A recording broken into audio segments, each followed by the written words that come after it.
아멘. 우리 함께 민수기 1장의 말씀 같이 함께 읽어봤습니다. 오늘부터 우리가 또 상당한 기간 동안 이 민수기의 말씀, 영적 전쟁에 대한 말씀이죠. 이 말씀 가지고 함께 또 말씀학교 시간 갖도록 하겠습니다.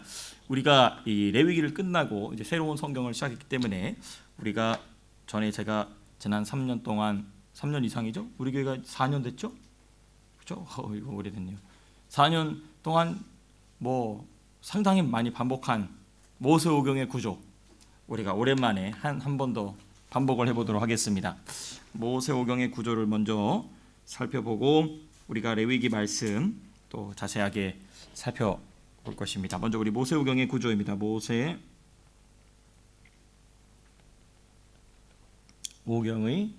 구조. 제일 먼저는 당연히 창세기가 와야 되겠죠.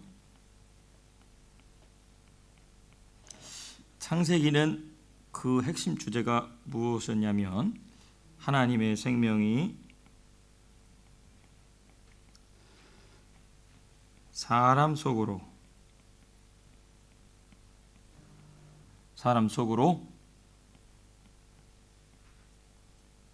들어오는 또는 들어가는 뭐 상관없겠죠. 들어오는 원리입니다. 그래서 하나님은 하나님의 생명이 사람 속으로 들어오는 원리를 보여주시기 위하여서 제일 먼저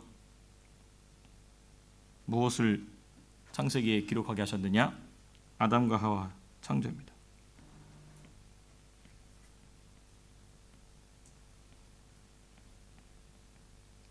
그러니까 하나님의 생명을 사람에게 넣을 때는 먼저 필요한 게 그 생명이 들어갈 그릇이 필요하다는 것입니다. 생명이 들어갈 공간이 필요한 것이죠. 그렇죠? 네. 그러니까 이게 이제 창세기 처음과 그리고 신약 시대에 와서 완성된 계시가 일맥상통하는 게 뭐냐? 아담과 하와의 몸 자체가 하나님이 거하시는 성전인 것이죠. 그리고 그 하나님 우리의 몸이 성도의 몸이 성령이 거하시는 전이다라고 얘기한 게 누굽니까? 사도 바울이죠. 고린도 전서후서에서 그 얘기하죠. 똑같은 맥락인 것입니다. 그래서 먼저 그릇을 준비하는 게 중요하다는 것입니다. 하나님이 준비하신 그릇, 하나님이 준비하신 육체, 그렇죠? 육신, 그렇습니다. 근데 타락을 하게 되잖아요, 그렇죠? 그래서 타락한 이유는 어떻게 하냐를 이제 어떻게 사람 속으로 하나님의 생명이 들어가느냐, 그걸 누구를 통해 보여주냐면 아브라함과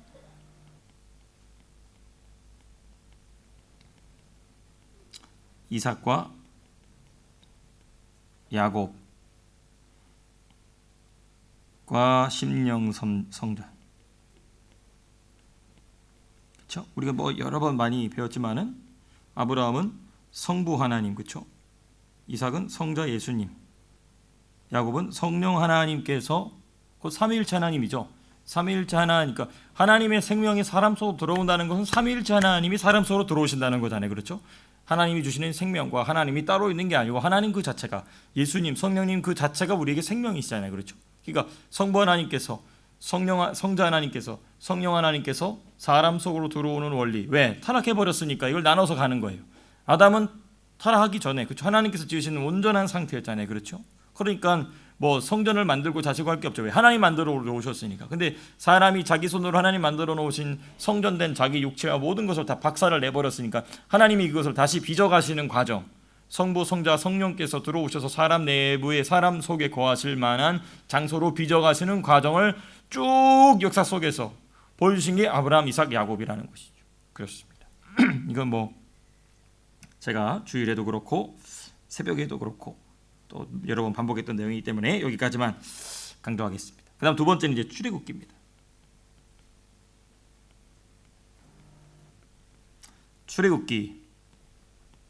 출애굽기는 하나님의 생명을 얻은 사람이, 그렇죠? 하나님의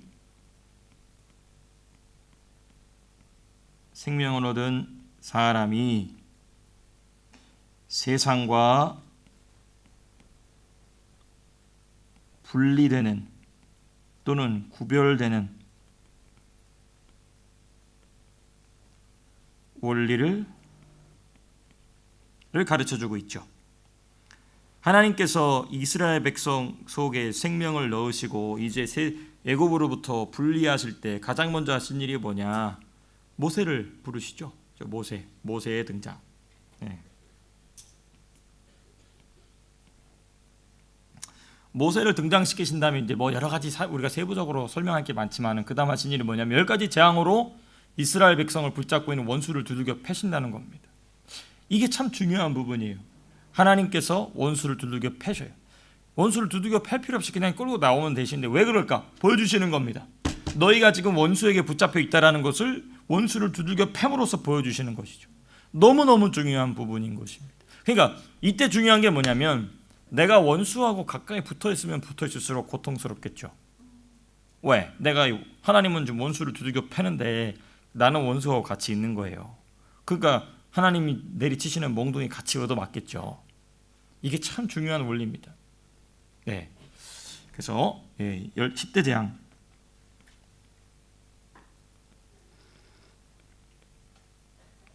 그리고 그 마지막 방점은 뭐로 찍냐면 바로 어린 양의 피입니다.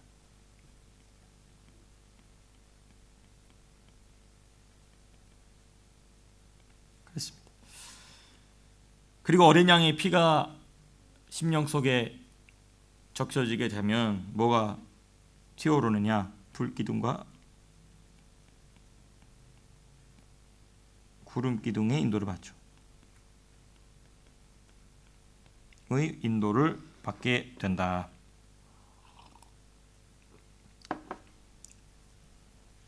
이제 불기둥과 구름기둥이 이제 어디로 인도하느냐가 중요하겠죠. 홍해와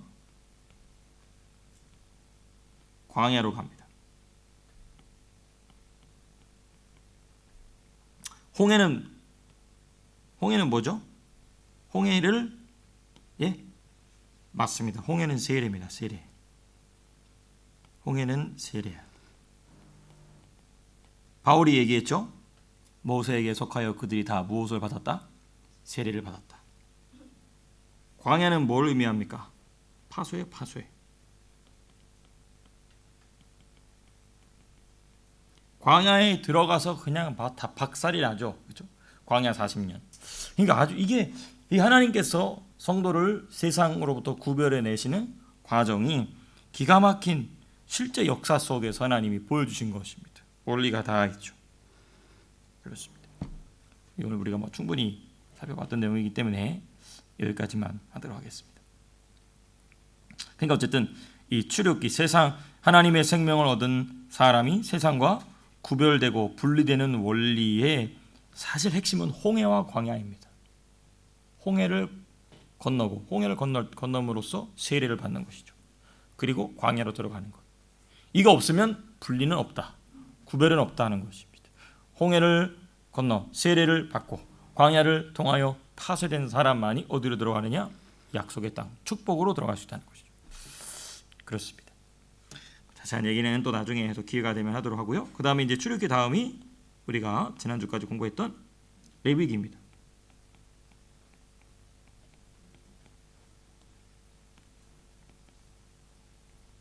레위기 이게 무엇이냐면 세상과 분리된 또는 구별된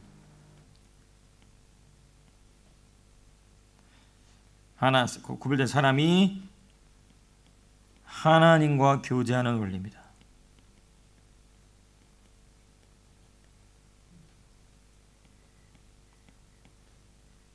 그렇죠? 그렇습니다. 이걸 위해서 제일 먼저 나온 게 이제 5대 제사.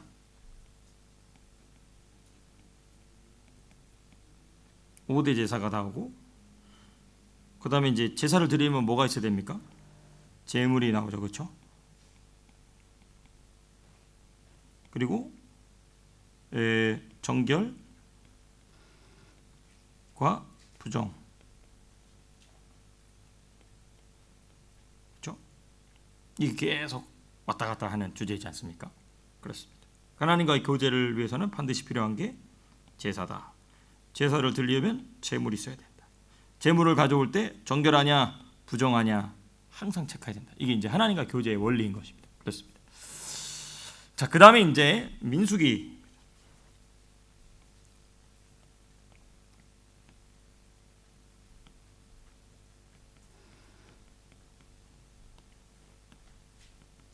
민수기 하나님과 교제하는 사람이 영적 전쟁에서 승리하는 원리입니다.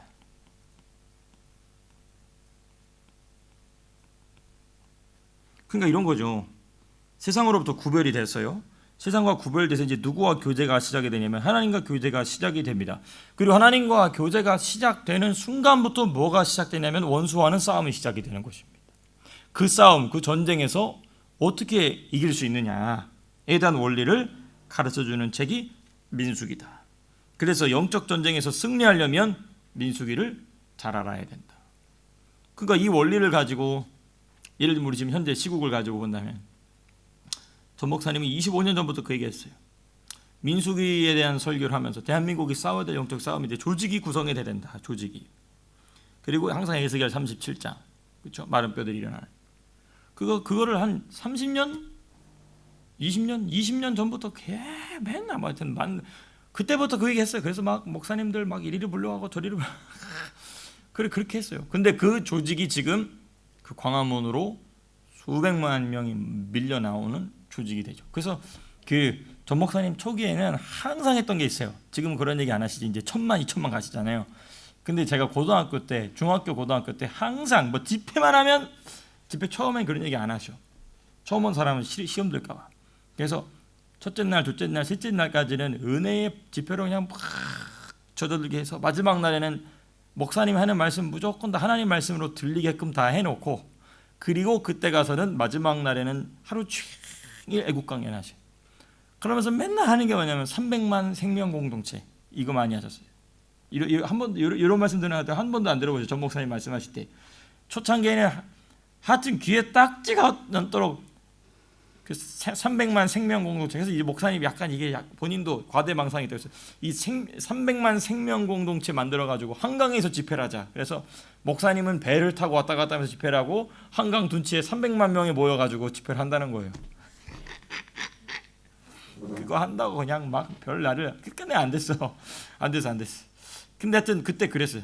그 300만 명 어떻게 해서든 만들자 막 그래가지고 막 목사님 사모님들 막 덜덜 벗고 막 신학생들 덜덜 벗고 막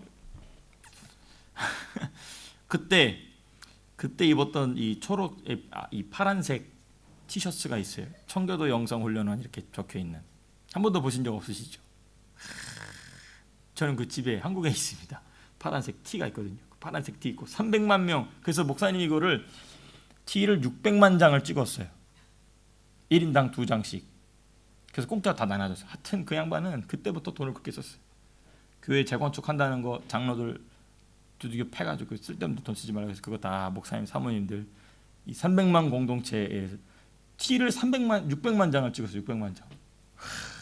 지독한 사람. 근데 그때 조직이 이제 진짜 싸워야 될 때의 조직이 된 거죠. 이 민수기의 원리를 가지고 한 거예요. 그래서 이 오늘 우리도 보겠지만은 그 민수기가 제일 먼저가 조직이야. 조직을 어떻게 만들 것이냐. 조직 안에 속하지 않으면 영적 전쟁은 싸울 수 없어, 이길 수 없어, 절대 불가능하다. 그 원리가 이제 민수기에 자 기록되어 있죠. 그다음 마지막 5번째가 신명기입니다. 신명기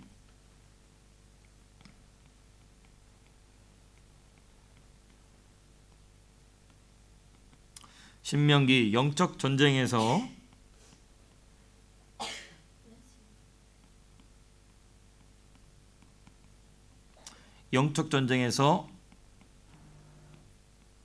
승리한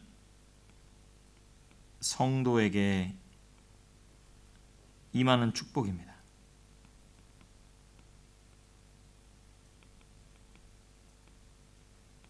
예. 하나님께서는 영적 전쟁에서 승리하고 싸우는 게 당연한데도 불구하고 하나님 복을 주시죠. 그렇습니다. 그거에 대한 말씀이 이제 신명기에 쭉 기록되어 있다.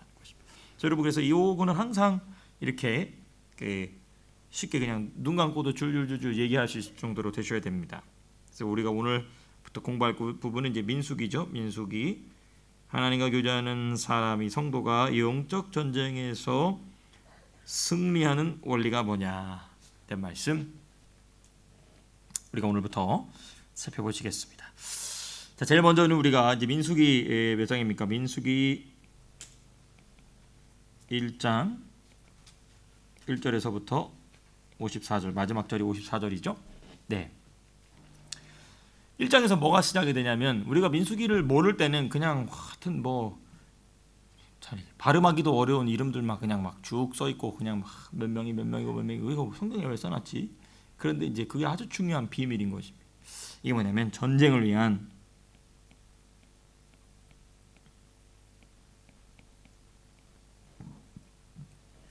조직 구성입니다. 조직. 군대 조직이죠. 사실은 군대 조직 구성이죠. 예. 자, 그럼 우리 1절에서부터 4절 보시겠습니다. 1절부터 4절까지 먼저 보시게 되면 1절 이렇게 시작이 되죠. 이스라엘 자손이 애굽 땅에서 나온 후 둘째 해 둘째 달 첫째 날에 여호와께서 시내 광야 회막에서 모세에게 말씀하여 이르시되. 그 지금 모세는 뭐 하고 있었던 겁니까? 회막에서 기도하고 있었던 거죠. 기도하고 있는데 하나님 말씀하시는 겁니다. 기도의 내용, 하나님께서 기도의 내용이 아니라 기도하는 모세에게 말씀하신 내용 2절 3절 너무 중요합니다.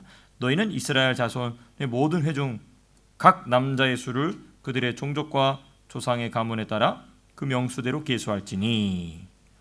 3절 이스라엘 중 20세 이상으로 싸움에 나갈 만한 모든 자를 너와 아론은 그 진영별로 계수하되 각 지파의 각 조상의 모든 한 사람씩 너희 함께 하라. 중요한 부분입니다. 이게 뭐냐? 먼저 우리 1절에 4절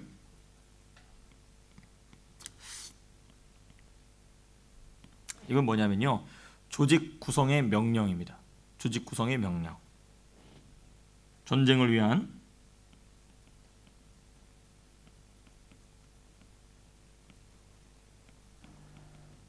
조직 구성 명령입니다. 누구에게로서부터 누구에게 온 겁니까? 하나님에게서 모세에게 온 겁니다. 이스라엘 백성에게 간 게 아닙니다. 모세에게 먼저 가는 거예요. 하나님이 만나겠다고 하신 장소에 나와 기도하고 있는 지도자 모세에게 온 명령입니다. 자, 그럼 어쨌든 이제 그 자세한 내용을 이제 우리가 또 차차 보도록 하고, 그러한 내용은 제일 먼저 이 조직 구성의 명령에서 우리가 주목할 점 뭐냐? 영적 전쟁을 위한 명령은 언제나 누구에게로부터 나온다? 하나님께로부터 나온다. 예.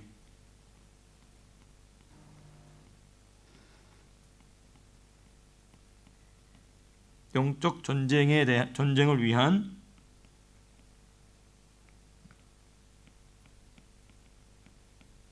명령은 언제나 하나님께로부터 나온다. 당연히 기도하는 지도자가 있어야 되겠죠. 그렇죠? 교회에서는 목사가 기도해야 되겠고, 당연히 성도님도 기도해야 되고, 또 가정에서는 가정을 이끌어가고 지도하고 있는 부모님들이 기도해야 되겠고 등등 그렇습니다.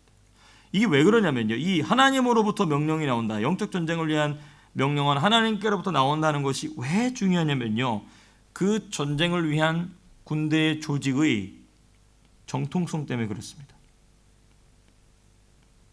genuine하냐, 그게 certify, 하나님으로부터 옥소독스한 그게 있냐 하는 거예요. 정통인조, 하나님 사짜냐 진짜냐 이거죠. 그렇죠? 가짜냐 진짜냐 그 차이. 그걸 뭐가 결정하느냐? 정통성입니다. 정통성. 누가 정통성을 가지고 있느냐, 누가 적통이냐 이런 거겠죠. 그렇죠? 왕족의 피를 따라서 얘기한다면 그렇습니다. 정통성과 그리고 조직 구성 기준입니다. 조직의 정통성 그리고 구성 기준. 그렇습니다. 조직을 너 마음대로 만드는 게 아니라 내가 원하는 대로 만들라는 거죠. 하나님께서는. 그렇죠? 그러니까 하나님께서 이 명령을 주시는 것 자체가 이미 그 조직의 정통성에 부여되게 되는 것이고, 그 조직은 어떻게 만들어져야 된다는 것을 또 하나님께서 명령을 하달아 하신 거죠. 그렇습니다. 여러분, 그래서 여러분 어떤 조직이든지 간에요, 어떤 조직이든지 정통성이 있어야 돼요. 언제나.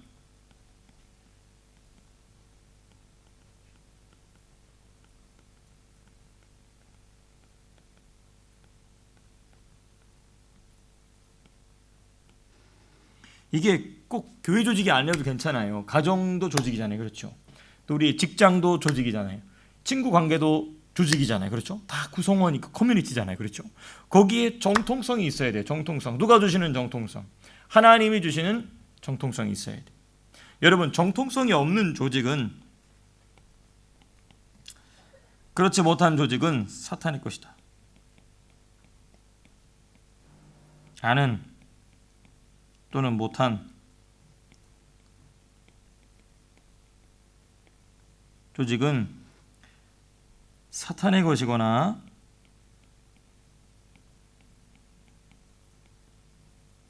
또는 사탄에게로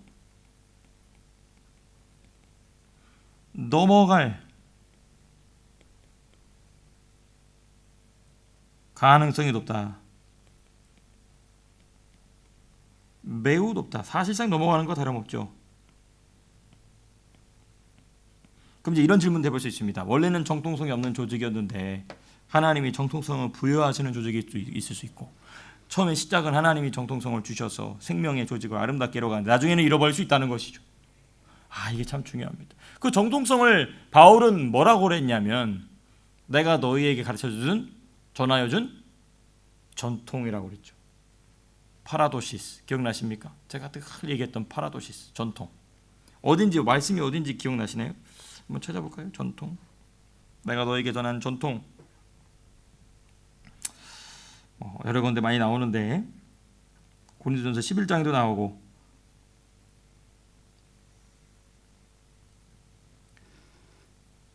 데살로니가 후서 2장 한번 보시겠습니다.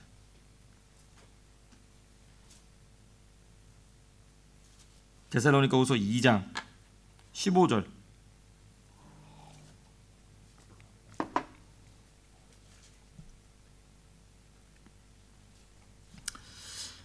데살로니가 후서 2장 15절 말씀 같이 함께 읽겠습니다. 시작. 그러므로 형제들아, 굳건하게 서서 말로나 우리의 편지로 가르침 받은 대로 전통을 지키라. 전통을 지키라. 여기 보면 그냥 티칭이라고 되어 있는데, 여러분 생각해 보십시오.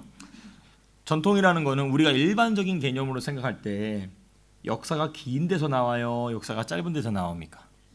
긴 데서 나오죠. 그렇죠?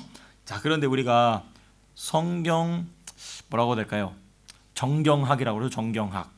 성경이 언제 어떻게 기록돼서 어떻게 누구에 의해 66권으로 모아졌느냐에 대한 그 학문을 정경학이라고 합니다. 근데 우리가 정경학적 배경으로 보게 되면 신약 성경 중에 가장 먼저 기록되기 시작한 신약 성경들은 누가 저자입니까? 바울입니다. 물론 이제 이 복음서에서 마가복음이 제일 빠르지만, 왜냐하면 복음서의 기록 필요성은 조금 뒤로 갑니다. 왜냐하면 예수님을 직접 봤던 사람들이 아직 살아있을 때니까. 그리고 예수님을 직접 봤던 사람들에게 성경적, 신학적, 또 신앙적 가르침을 필요로 했기 때문에 사도들이 뭘 씁니까? 서신서를 쓰겠죠. 그렇기 때문에 서신서가 쓰여진 겁니다. 그러니까 서신서가 빠를 수밖에 없어요. 예. 그러니까 바울 서신은 대부분 빠릅니다. 그러면 불과 100년도 아니에요. 불과 50년, 30년, 50년 그 어간입니다. 그럼 전통이라는 게 있을 수 있어요? 없어요? 없어요. 그러니까 그럼 바울이 여기서 전통이라는 단어를 사용할 때는 우리가 일반적으로 알고 있는 전통과는 다른 개념인 것입니다.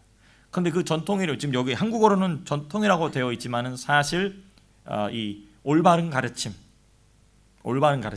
해야 그나마 좀 가까운 의미인데, 어찌 되었든 그러니까 지금 제가 지금 이 민수기에서 말하고 있는 조직의 정통성은 사도 바울이 말한 전통인 겁니다. 사도 바울이 말한 전통. 그렇습니다. 그러니까 이 전통을 지키는, 우리가 어디입니까? 데살로니가 후서 3장으로 가면 3장 6절에 이렇게 돼 있어요. 형제들아, 우리 주 예수 그리스도의 이름으로 너희를 명하노니 게으르게 행하고 우리에게서 받은 전통대로 행하지 아니하는 모든 형제에게서 뭐하라고요? 떠나라. 같이 있지 말라는 것입니다. 정통성을 잃어버린 자들과 함께 하지 말라. 함께 하지 말란 얘기예요. 그러니까 너무너무 중요한, 그러니까 사도 바울은 모세오경이 말하고 있는 조직의 정통성을 너무나도 정확하게 100%, 200%, 300% 소화할 뿐만 아니라 그것을 성령의 조명과 계시 안에서 확장시키고 있습니다. 그건 교회를 위한 말씀이라는 것이죠. 그렇습니다. 그래서 저 여러분들은 죽을 때까지 이 정통성을, 이 전통을 지키는 자들 되될 줄로 믿습니다. 그리고 이 전통을 지키는 정통성을 가진 자들의 평생의 책무가 뭐냐? 그 정통성을, 그 전통을 뭐 해줘야 되냐면 계승해줘야 돼요. 전달해줘야 됩니다. 너무너무 중요하죠. 그렇습니다. 그래서 우리 원래 이 민수기 말씀으로 돌아와서 보게 되면, 그래서 이 정통성이 없는 조직은 100% 사탄의 거의 맛이 맞습니다. 정통성을 잃어버린 조직, 분명히 겉보기에는 그리스도의 몸된 조직인 것 같은데 사탄의 몸인 것이죠. 그렇습니다. 여러분, 당시 이제 좀 생각해 보면 그 당시 모세 당시죠. 이스라엘의 조직의 정통성은 누구로부터 나왔을까요? 당연히 하나님이죠. 누구였습니까? 근데 그걸 하나님께서 정통성을 부여하셔서 그것을 흘려보내도록 만든 건 누구였냐면 모세예요. 모세.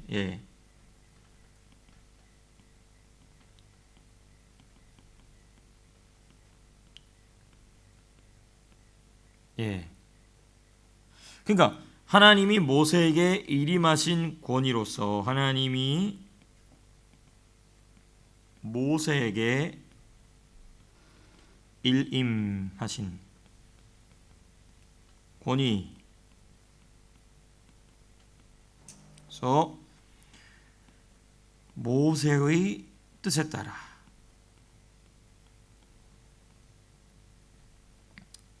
그 조직의 정통성이 결정됩니다. 그러니까 우리가 방금 데살로니가 후서도 봤지만은 바울이 뭐라고 얘기합니까? 그 전통을 버린 자들로부터 뭐라고 얘기해요? 떠나라고 얘기합니다. 혹시 뭐 필요한 것 있으세요, 권사님? 메모가 잘 안 보이시나요?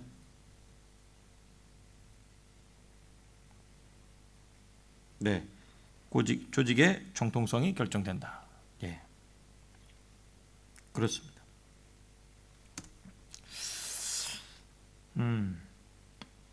그래서 그런 점에 있어서 7이라는 게 참 중요하다라는 것을 제가 여러 번 누차 말씀드린 적이 있었죠. 그렇습니다. 그런 것 같아요. 목회자들이 그런 부분에 있어서 뭐라고 해야 될까요? 미지근한 물 같으면 인간의 눈으로 보면 조직은 커질 수 있는데 조직으로서 하나님 원하시는 조직으로서 기능하지 못하는 경우가 많죠. 예를 들면 이런 거죠. 우리 지금 시국에 빗대서 본다면 진짜 싸워야 될 때는 안 싸워. 그렇죠? 지금 싸워야 될 때란 말이에요. 근데 안 싸워. 그리고 자기 목회지에서는 모이는 사람이 많으니까 핏대가 확 쓰죠. 고개도 빳빳합니다. 그렇습니다. 진짜 싸워야 될 땐 싸울 줄 모르는 사람들이죠. 진짜 전쟁해야 될 땐 전쟁하지 않는 자들이죠. 그 이제 뭐라고 하냐면 목사가 품위가 있어야지. 그 개똥 같은 품위 같은 소리하고 자빠졌다고. 바보 멍충이 같은 소리입니다. 그게 왜 그럴까? 그게 목회자가 평생에 있어서 뜨뜻미지근하게 목회를 해온 거예요. 사람은 어떻게 모였을지 모르는데 이런 위기의 순간이 찾아오니까 하나님이 원하시는 전쟁을 위한 조직으로 자신의 교회를 목회해 왔느냐 그렇지 않느냐가 다 드러나는 것입니다. 그래서 요즘에 이 평신도 유튜브들 중에서 뭐 하냐면은 이런 일에 목소리 내지 않는 교회 리스트를 만들고 있어요. 왜냐면 이게 그냥 그 교회가 왜 정치운동 안 하냐고 공격하는 게 아니고 그 만드는 분들의 의도를 보면 설득력이 있어요. 왜? 거기 있는 성도들이 불쌍하다는 거예요.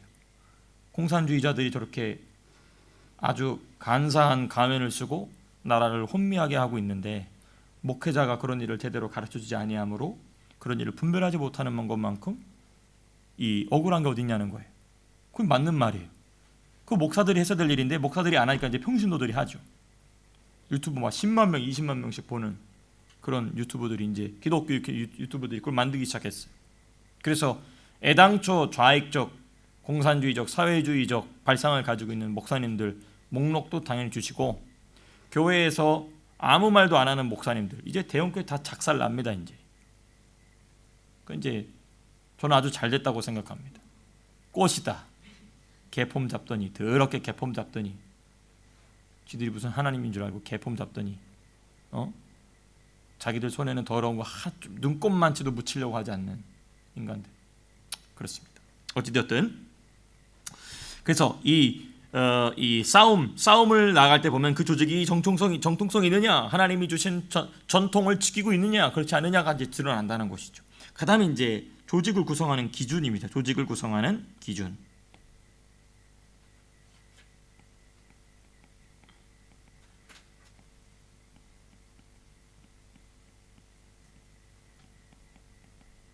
조직을 만드는데 사람들은 자꾸 그렇게 하려고 그래요. 자기 마음대로 조직을 만들고 싶어 해요. 그 왜 그럴까요? 루시퍼 때문에 그렇습니다. 루시퍼가 한 짓이 그 짓이거든요. 사탄이 한 짓이 그 짓이에요. 하나님 아래에 있을 때 자기 밑의 조직이 아름답고 복되게 유지된다는 것을 가장 최초로 거역한 게 사탄이죠. 그리고 그 사탄의 밥이 되어 있는, 사탄의 노예가 되어 있는 상태에 있던, 본질상 진노의 자녀에 있던 우리들 입장에서는 자꾸 나는 나의 조직을 만들고 싶어 합니다. 네. 왜 조직을 만들고 싶어 할까요? 왜 사탄은 그런 조직을 만들고 싶어 할까요? 여러 가지로 우리가 생각할 수 있겠지만은 여러분, 제가 여러 번 귀신의 존재에 대하여서 주일 설교나 새벽 설교나 또 말씀 학교 시간에 말씀드린 적 있지만은 사람은 하나님과 연결될 가능성이 있습니까? 없습니까? 그죠? 누구라도 있죠. 아무리 악한 죄인일지라도 있어요? 없어요? 있어요. 왜? 누구 때문에? 예수님 때문에. 예수님의 십자가 사건이 온 인류 전체를 다 합친 것보다도 하나님 입장에서는 비교할 수 없이 크기 때문에. 그만큼 예수님이 큰 겁니다. 어느 정도 비슷한 게 아니고 티끌만큼도 안 돼. 인류 인간 역사 전체 존재했던 사람들의 가치보다 예수님과 비교할 때는 티끌만도 못해요. 그러니까 예수님을 믿으면 하나님이 모든 걸 다 모른 척 해주시고 잊어버려 주시는 것입니다. 그만큼 무게가 있는 것이죠. 예수님의 무게가. 자, 그런데 하나님과의 관계가 연결될 만한 가능성이 전혀 없는 존재가 있어요. 그 누구죠? 사탄과 그 졸개들이에요. 얘들은 아예 가능성이 없어요. 아예 얘네들은 아는 가능성이 없어요. 자, 그럼 이제 중요한 게 뭐냐? 사람은 하나님과 연결될 가능성이 있잖아요. 누구라도 예수님 때문에. 그럼 하나님과 연결이 되면 아까 우리 창세기 뭐였습니까? 사람의 생명이 하나님의 생명이 누구에 들어와요? 사람 속으로 들어오죠. 그 생명에 연결이 되면 생명의 공급을 받잖아요. 그렇죠? 그러니까 우리가 육체를 입고 살아가기 때문에 때로 갈등, 이 정신적으로나 육체적으로 갈증도 있고 영적으로나 그런 갈급함이 있지만 어쨌든 채워질 가능성이 있습니까? 없습니까? 있어요. 근데 귀신은 있어요? 없어요? 없어요. 귀신은 아예 없어요. 왜? 하나님과의 관계 회복이 불가능하니까. 그러니까 귀신들은 항상 갈증 상태에 있는 겁니다. 그러니까 항상 말이 거칠게 나와요. 귀신은. 그러니까 항상 우울해요. 항상 분노에 차 있어요. 항상 더러운 말을 막 쏟아내요. 항상 분노해요. 항상 극악한 죄악의 아이디어를 만들어냅니다. 그걸 통해서 뭘 채우고 싶은 거냐면 하나님과 영원한 단절에 있음으로 말미암아 발생하는 불만족 상태를 만족시키는 겁니다. 그 순간에.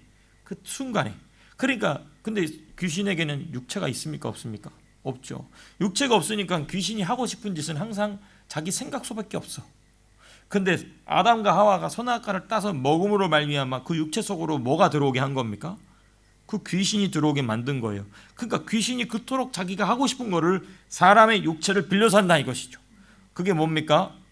뱀은 배로 다니고 무엇을 먹을지니라?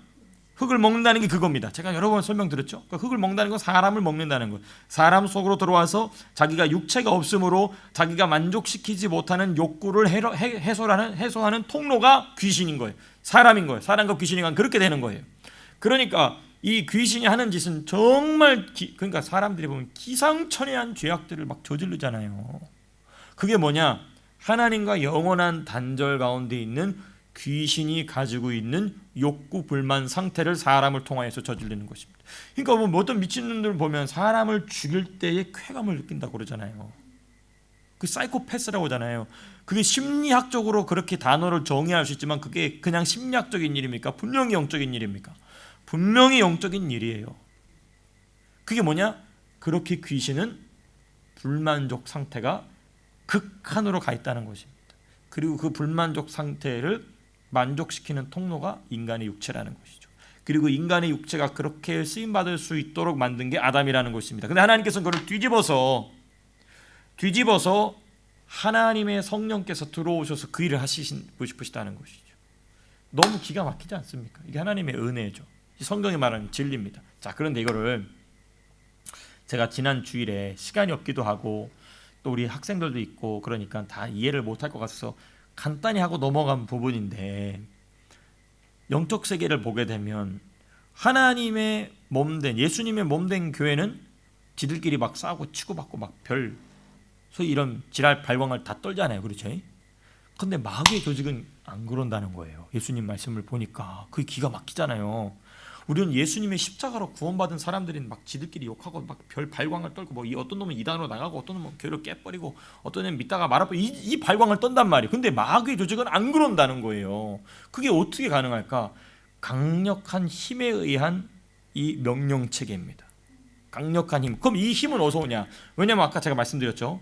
사람은 생명의 공급, 힘의 공급을 누구로부터 받을 수 있다? 하나님으로부터 받을 수 있어요. 근데 사탄은 그게 됩니까? 안 됩니까? 안 돼요. 마귀는 그게 됩니까? 귀신 됩니까? 안 됩니까? 안 되죠. 그럼 그 힘을 어디서 받느냐? 제가 방금 설명해드린 이런 일반적인 악한 귀신들이 사람 속에 들어가서 쾌락을 취하듯이 계급이 높은 귀신들, 악한 영들은 사람 속에 들어가는 귀신들을 부려서 무엇을 만드냐면 영광을 취합니다. 그게 우상숭배예요. 그게 우상숭배입니다. 그러니까 그 영광도 쾌락의 일종이거든요. 영광도 쾌락의 일종입니다. 그러니까 사람들에게 영광을 많이 받아 먹으면 받아 먹을수록 그 귀신은 점점 커지는 겁니다. 점점 세지는 것이죠. 그게 이제 마귀가 하는 짓입니다. 그리고 그러한 악한 영들은 오랜 인간의 역사 속에서 사람과의 계약 관계 안으로 들어가 있습니다. 예. 제가 진리의 말씀을 지금 하고 있다는 것이죠. 괜찮아요. 혹시 저기 일하셔야 되는 거 아닌가요? 스팸이 마귀 역사네. 괜찮아요. 그래서 이러한 조직 안에서 싸움이 일어나지 않는다는 거예요. 누가 더 사람의 영광을 많이 받느냐, 숭배를 많이 받느냐, 이게 마귀가 가진 힘과 영향력을 결정한다는 거예요. 그렇습니다. 그러기 위해서 그러한 악한 영들과의 싸움을 위해서 필요한 게 뭐냐면 바로 이런 영적인 조직이라는 것이죠. 그러니까 마귀는 그래서 계속해서 공동체를 쪼개고 자기만의 조직을 만들게 사람 모임 속에 들어가서 자꾸 쪼개지게 만드는 게 뭐냐? 그래서 자기의 영향력을 키우려는 게 마귀가 하는 짓이죠. 점점 자기 힘이 세지게 만드는 것입니다. 이게 마귀가 하는 짓입니다. 여러분, 그래서 영적 전쟁을 위한 조직 구성은 그래서 언제나 너무나 당연한 말씀이겠지만은 영적 전쟁을 위한 조직의 구성은 언제나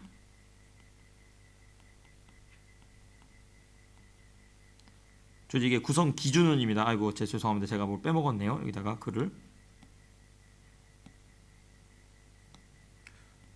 구성의 기준은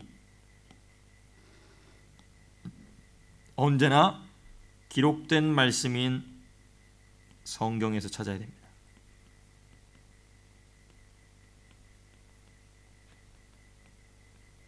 조직의 리더는 누가 해야 되고, 조직의 중간 리더는 누가 해야 되고, 조직의 구성원은 누가 해야 되고, 조직의 리더는 해야 될 일이 무엇이고, 중간 리더는 뭘 해야 되고, 조직의 구성원은 뭘 해야 되는지에 대한 내용이 이제 민수기에 자세하게 나옵니다. 그렇습니다. 그래야 자기 멋대로 조직을 만들지 않는다는 것이죠. 그렇습니다. 더 해야 될 내용이 있지만은 시간이 꽤 벌써 지금 8시가 다 됐기 때문에 오늘은 일단 여기까지 하도록 하고요. 혹시 마무리하면서 질문 있으신가요? 예, 없으시다면은 자 기도하고 마치도록 하겠습니다.